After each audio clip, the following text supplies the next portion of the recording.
Hello and welcome to Creative Sparkle. My name's Holly and today we're doing an art journal prompt list. So grab your art supplies and let's get crafting.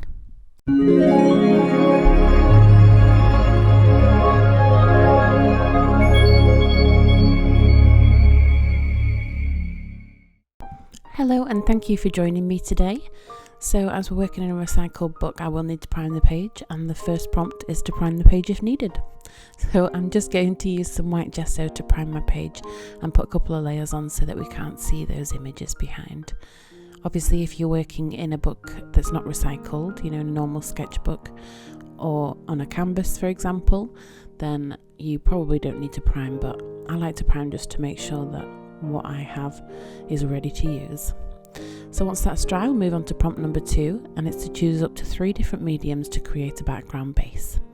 So you can see I've got my gelatos ready, and I've chosen some acrylic paints and this Cosmo Cricut pigment powder. So I'm going to start off with the acrylic paints that I showed you, and you can choose whatever colour that you wish, and I've decided to go for a mixture of blue and green.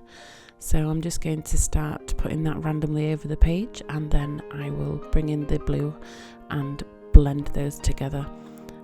Then I will use the gelatos just to blend those edges a little bit more, just so that they look a bit better. And then once I've finished with the gelato, I'll move in with that powder that I have.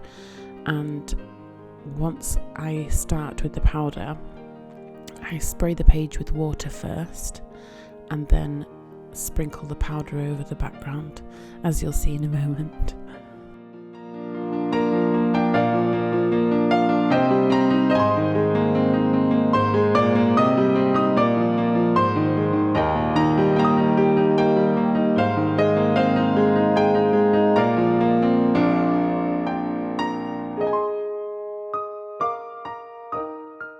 So I am just going to spray water over that again, just to make sure that those colours go really vibrant.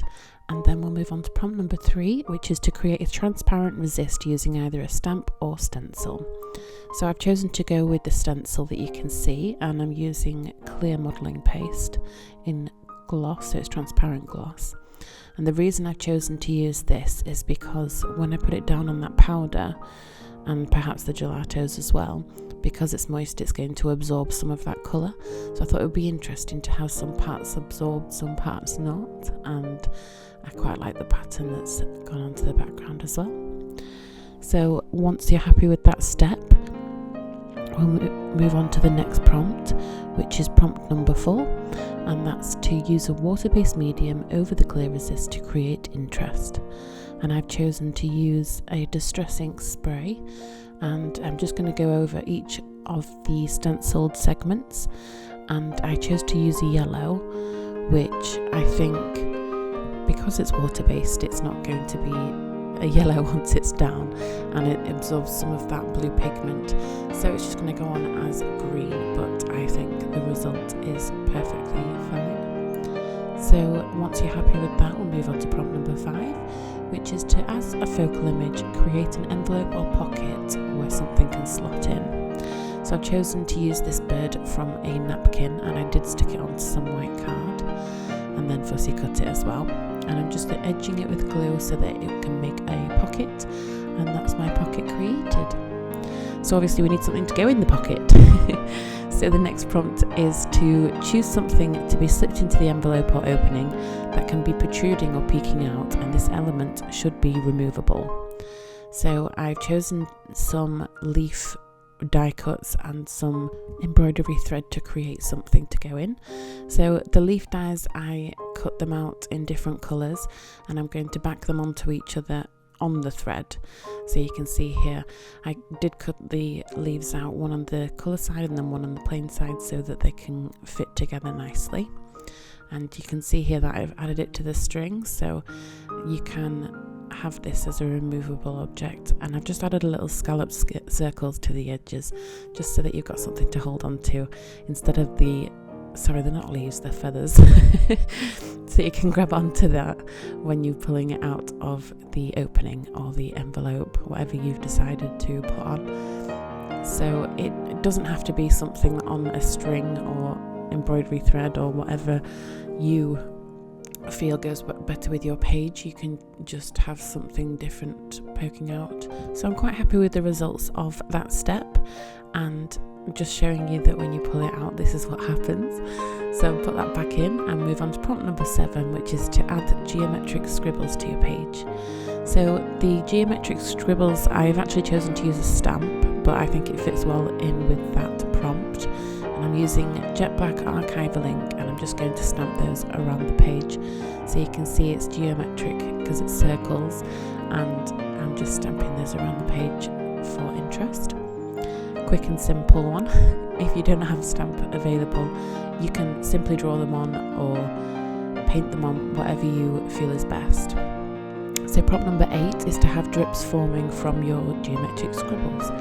So I've chosen to use this pearl drop medium to make the drips form, and I've chosen a red colour because I thought it went better with the focal image, as the bird there matches them. So just having drips coming down from those circles. If you prefer to use paint, or you can draw them on, whatever you feel is best for you. And obviously not everybody has the same mediums, so if you don't have the pearl drops, there are other options available to you.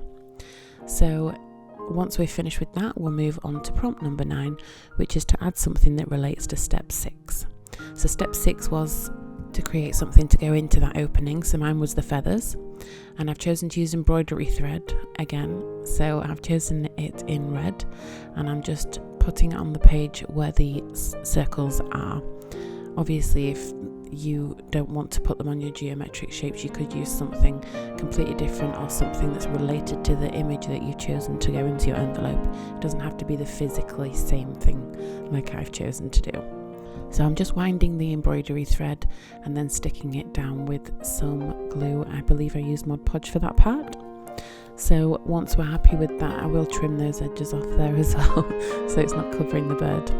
So once we're happy with that, we'll move on to the 10th and final prompt, which is to add something shiny to your page to finish. So I've chosen to use these gems that you can see here, and I went with the red again, and I'm just simply going to put each of the gems in the middle of the embroidery thread on those scribbles. So that's the page completed. If you liked this page, please do give it a thumbs up and subscribe for the next videos. Thank you again for joining me today, and the full prompt list will be at the end of the video.